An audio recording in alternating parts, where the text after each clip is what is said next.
Allahu Akbar. Presiden Amerika Serikat Donald Trump kembali mencuri perhatian dengan mengklaim bahwa Israel telah menyetujui gencatan senjata di Gaza selama 60 hari.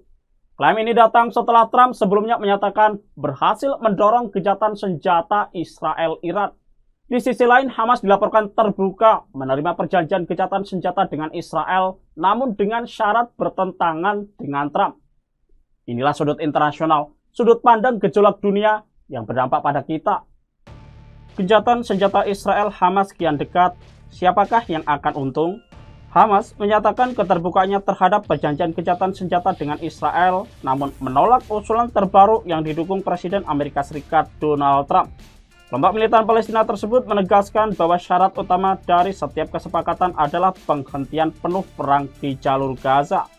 Trump mengatakan pada Selasa bahwa Israel telah menyetujui persyaratan untuk gencatan senjata selama 60 hari di Gaza dan mendesak Hamas untuk menerima kesepakatan tersebut sebelum kondisi memburuk.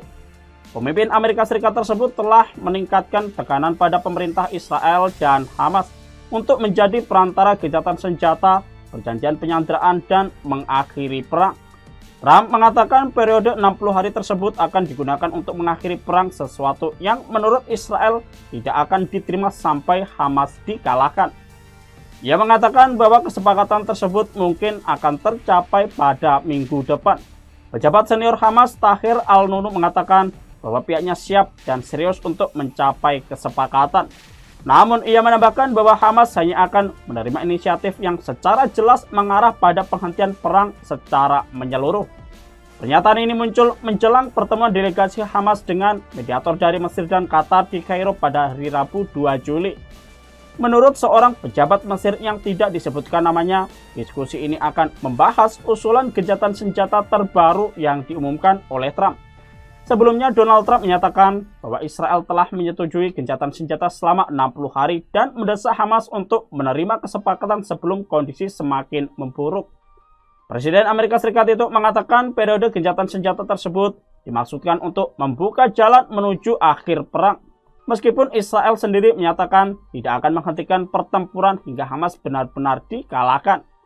Selama hampir 21 bulan konflik, pembicaraan gencatan senjata antara kedua belah pihak berulang kali gagal karena perbedaan pandangan soal akhir perang. Hamas mengatakan siap membebaskan 50 sandera yang tersisa, sebagian besar diyakini masih hidup jika Israel menarik seluruh pasukannya dari Gaza dan menghentikan serangan militer secara total. Di sisi lain, Israel menegaskan bahwa perang hanya akan berakhir jika Hamas menyerah sepenuhnya, melucuti senjatanya, dan meninggalkan posisi kekuasaan, sebuah tuntutan yang tidak diterima oleh Hamas. Pejabat Israel menyebut bahwa proposal terbaru mencakup penarikan sebagian pasukan Israel dan peningkatan bantuan kemanusiaan di Gaza. Namun, Israel belum secara resmi berkomitmen untuk mengakhiri perang dalam kesepakatan tersebut. Jumlah sandera yang akan dibebaskan juga belum dipastikan, namun sebelumnya disebutkan sekitar 10 orang.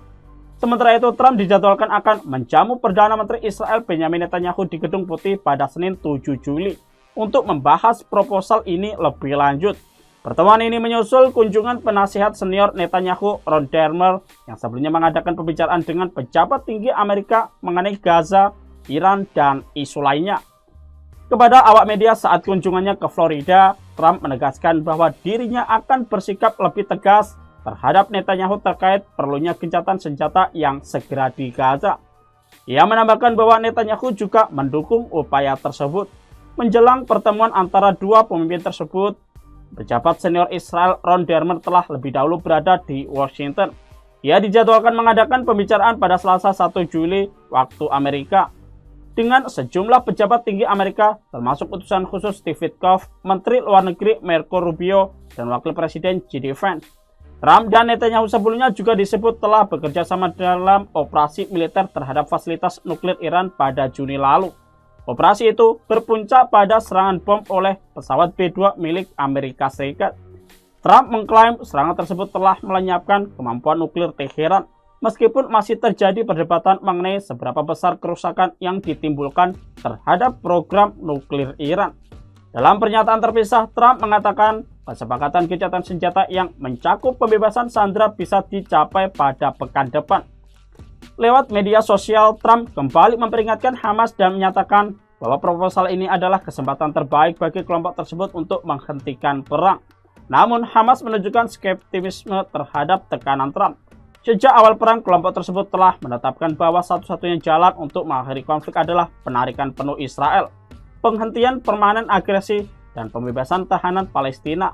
Menurut data Gaza, sekitar 50 sandera Israel masih berada di Gaza, dengan 20 diantaranya diperkirakan masih hidup. Demi bertemu Trump, pengadilan Israel sebelumnya telah menyetujui permintaan Netanyahu untuk menunda sidang korupsinya yang semula dijadwalkan pada minggu depan. Keputusan ini diambil agar Netanyahu dapat melakukan kunjungan penting ke Washington untuk bertemu Trump. Pertemuan Netanyahu dan Trump serta pejabat senior lainnya disebut bertujuan untuk membahas konflik Gaza, ketegangan dengan Iran, serta isu regional lainnya. Menurut lembaga penyiaran publik Israel Kan, Netanyahu mengajukan permintaan penundaan sidang dan jaksa penuntut menyetujuinya. Pengadilan Distrik Yerusalem sebelumnya juga telah membatalkan sidang minggu ini dengan alasan serupa. Dalam putusan resmi, pengadilan menyatakan bahwa penundaan ini didasarkan pada penjelasan dari Netanyahu serta Kepala Mossad dan intelijen militer Israel yang menyinggung urgensi diplomasi dan keamanan nasional.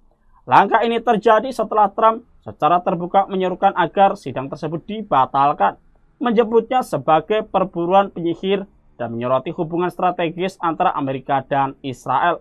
Trump menilai penyelidikan korupsi yang sedang berjalan sebagai kasus bermotif politik dan mendesak agar proses hukum tersebut segera dihentikan. Trump juga menyebut bahwa ia baru mengetahui Netanyahu dipanggil ke pengadilan pada hari Senin, namun tidak dijelaskan secara spesifik sidang mana yang dimaksud. Sebagai informasi, Netanyahu menghadapi dakwaan penyuapan, penipuan, dan pelanggaran kepercayaan terkait 3 kasus. Kasus 1.000, 2.000, dan 4.000 yang melibatkan barang mewah senilai lebih dari 260.000 US dollar dan perjanjian media. Meski begitu, Netanyahu menyangkal semua tuduhan dan menyebutnya sebagai rekayasa politik. Saat ini Netanyahu dijadwalkan menghadiri 24 sidang pengadilan dengan kehadiran 2 kali seminggu. Ia adalah pemimpin Israel pertama yang bersidang sebagai terdakwa pidana dan telah membantah semua tuduhan serta menyebut proses tersebut bermotif politik. Selain menghadapi kasus korupsi di dalam negeri, Netanyahu juga tengah diburu secara internasional.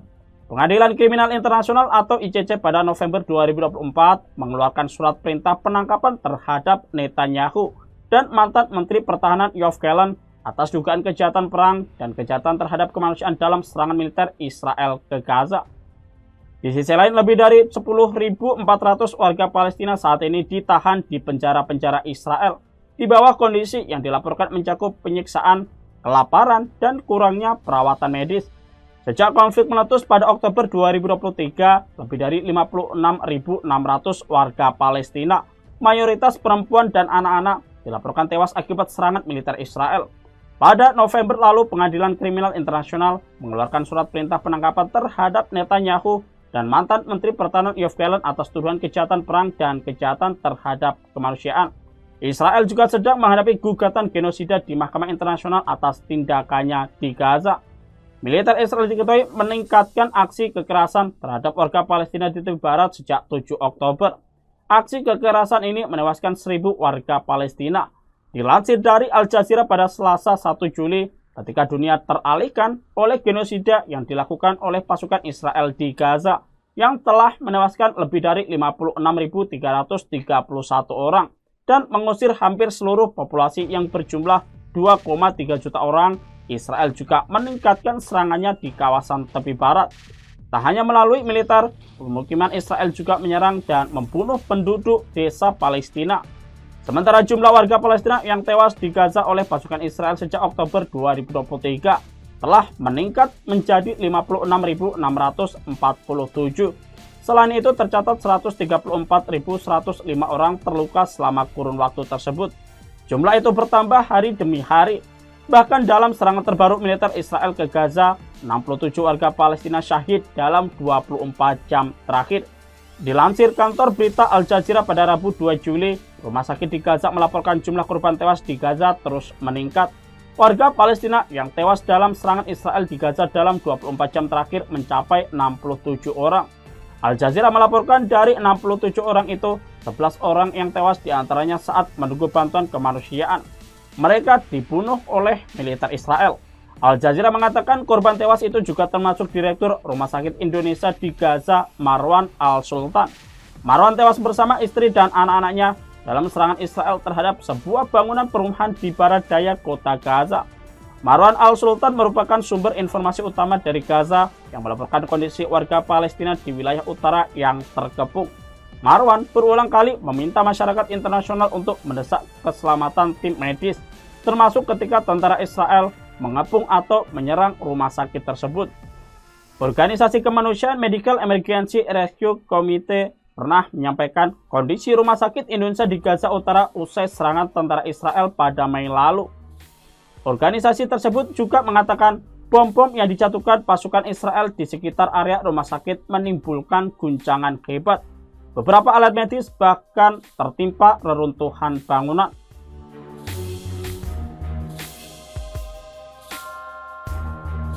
Download Tribun X sekarang, menghadirkan lokal menjadi Indonesia.